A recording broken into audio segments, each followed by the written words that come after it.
Hello and welcome back to Rage Gaming and Last Epoch. We're heading into that full release, patch 1.0, with it the cycles. These are essentially seasons if you're coming from Diablo 4, or leagues maybe if you're from Path of Exile. The seasons are exactly what you might imagine though, a full reset, everyone's going in fresh with new features and content, but everyone has their old characters put onto a kind of eternal style cycle. But on the current active cycle, everyone needs to fresh level. There's been a lot of talk about whether it's called Cycle 0 or Cycle 1 or whether it's coming at 1.0. The devs have been pretty awkward with the way they've described these things, but the cycle system is officially in place with 1.0, so we should expect that. It puts us on a nice level playing field as new players, and like many, we're going to be jumping in for the first time too. I've been watching and reading a lot of information about specifically leveling and how to best smash through it to share with you guys in an easy to understand way. So I've got different tips and advice and the main outline of what you should expect to be doing to work your way to max and the true endgame this first time. But with the patch 1.0 notes dropping on February 19th,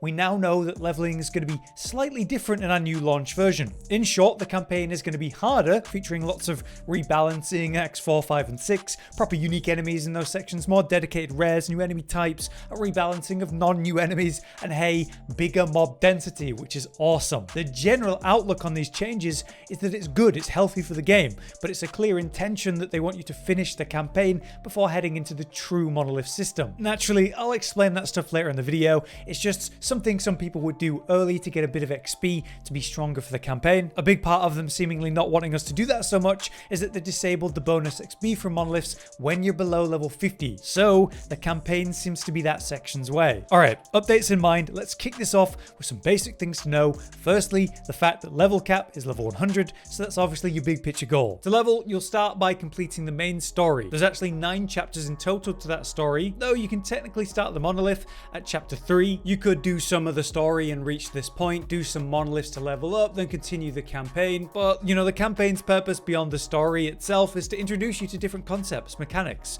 unlocking dungeons, as well as vital upgrades for your character. Those vital upgrades are your passive points, idle slots. The points help upgrade your character, the points are spent on your skill trees, with the idle slots allowing for, well, more idols to be equipped. Idols like a charm, an item that you can equip and gain some useful passives from, and they are very impactful. So obviously having more slots for more of them is a good thing. If you open your map generally, you can see a tracker for the unlockable passive points and idle slots at the bottom left to let you know how many more you can still get. You're limited to unlocking 15 more passive points and 8 idle slots, but there's going to be a few sources of that, be that main quest stuff or specific side quests. It's actually pretty simple to know which side quests are worth doing. You just check your log and look at the rewards at the bottom. It probably will say XP or gold as normal, but if it does say something like passive points or an idle inventory expansion, then those are quests that are worth doing. Otherwise, I wouldn't worry about it and I'd just do main story. I will say though, it's not until the end of chapter 2 that idols will actually begin to drop and start being a major source of power for you, so you don't have to worry about it too much on the way to that. Now for some actionable tips,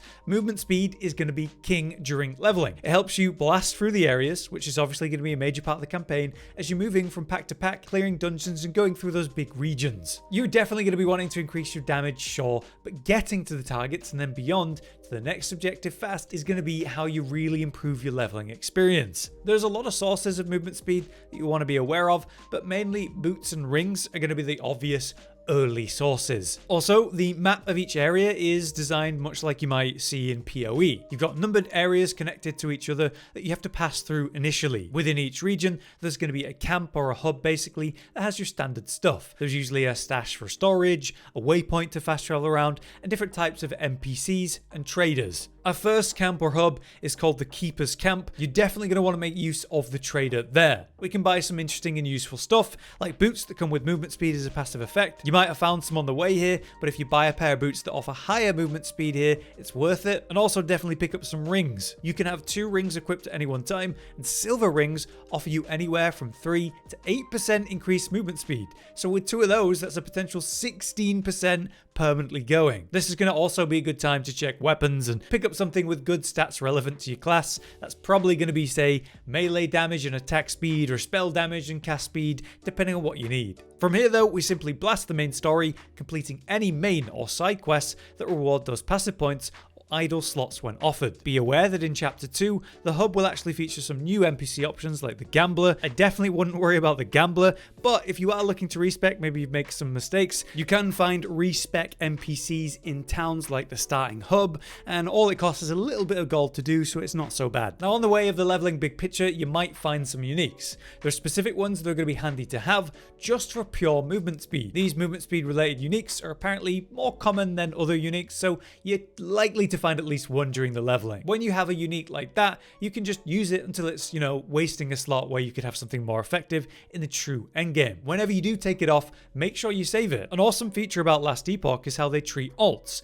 If you want to make an ult later, you create it and then just give it superpower right away. That could be crafting a strong weapon for it to use immediately, or letting it use, movement speed items and uniques you've got saved from your first journey. That way your ult can kind of blast immediately. Movement speed uniques feature raw movement speed from their affixes, but often offer effects like haste. Haste can trigger to grant another 30% movement speed, triggered based on the unique's requirements. So that could be if an enemy's died nearby recently, or a chance to trigger on hit. Otherwise, they generally offer big raw movement speed numbers, and they become quite hefty when you stack them up together, so definitely keep an eye out. A couple other tips to know during your journey would be about magic and rare enemies. They're essentially harder, elite or special enemies you bump into occasionally, and they definitely take longer to kill than normal enemies. But you should absolutely be killing them whenever you see them. That's because they're worth significantly more XP than a normal enemy. Magic enemies are worth 50% more XP, while the rares are worth an insane 200% more. So yes,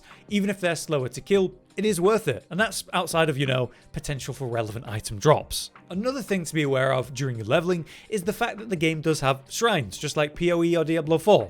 These provide temporary buffs to greatly improve your power whenever you interact with them. This might help you destroy packs of enemies fast for a little boost there, or it could actually be the literal XP buffing shrines which are going to be the most valuable. It's only 1 minute of 50% extra XP, but obviously it's always worth it, especially if you see one and can time it with some serious mob clear following up while the buff's going. So if you see one, prepare yourself for that short buff and make the most of it. Now beyond that, it is just blast the campaign and do what relevant side quests reward the important unlocks when possible. When you beat Chapter 9, you'll be done with the campaign and you'll be more than ready to start taking on the main endgame, which is the Monolith of Fate system. Though there are other endgame systems, this is the most important one. Monoliths are huge for XP, and you will actually start to encounter them pretty early in the campaign. The End of Time monolith is listed at roughly level 25, but you can go there sooner. I believe this is in Chapter 3. But like I said, you'd only really do the monoliths if you want to grind some XP to help you clear the campaign faster. Maybe some of the later stuff's being hard for you, so you go to the monolith to get some XP earlier. But you're definitely going to want to complete the campaign for all the unlocks and the attribute points. For an overview of this large system in relation to a starter leveling up, I'm keeping it brief and simple. I'm definitely not covering all the details here, just what you need to know. So if you don't know what monoliths are, they're comparable to, say, the mapping endgame system in Path of Exile if you tried that game. We first see monoliths with the End of Time starting point, and it kind of looks like floating islands in space. We start at the bottom of this journey and follow a path of connecting points from monolith to monolith. Each monolith has kind of a set challenge level. Say the second one is level 58. This is just kind of what the level of the enemies is going to be, but you can take these on, probably will complete them a lot earlier than those set levels. The monoliths themselves are like mini levels to complete, eventually leading to a boss fight and a blessing reward. A blessing reward can range from different useful passives, but ideally while leveling, you're looking for the strength of mind option if you get it. This increases your XP gains by roughly 4 to 6% permanently, so it is awesome if you get that option. But there is actually a stronger version of this once you unlock empowered monoliths that will overtake it, so it doesn't really matter if you don't get it at the end of the day. Each monolith during leveling will slowly raise with our level though. The next one after the 58 one is at 62, then the next one's at 70, and so on, until you reach the top of this path where the challenge is at around level 90. When you beat the 3 monoliths at the top of that, called Spirit of Fire, the Last Ruin, or the Age of Winter, you can unlock the empowered monolith system I mentioned. When you've done that, you'll probably be over level 80, and you'll be able to engage with legendary areas with corruption at this stage. These are essentially tougher challenges, but for greater rewards, like literally more XP, so you take on as much corruption as you can get away with without things becoming too hard. If you can combine that with the empowered version of the XP blessing, called now Grand Strength of the Mind Blessing, that'd be ideal too. But yeah, without going into too much detail for what will be a much later game stuff for a start guide like this, you just kind of push this empowered monolith system to level 100 from this stage. But yeah, I'll leave it at that. I hope this leveling guide was straightforward and simple from the perspective of a fellow new player who's just learned it all. There is a lot I could say about, the systems and niche specific advice that just doesn't really have place in a guide for beginners like this. So as always, if there are any Last Epoch vets who want to offer extra advice or information, you can drop that in the comments and people can take a look. For now though, I've been Hollow, you've been you, and thanks for watching. Josh, Cotton, and Hollow with the videos, dropping the humor like a hammer on your tippy toes, bringing entertainment on a daily arrangement to take our insanity and turn it into entertainment. Yes, I said entertainment twice, to reiterate that it is nice to look into your faces on a mostly daily basis when you let us in your homes to make the whole world a stage. Goodbye.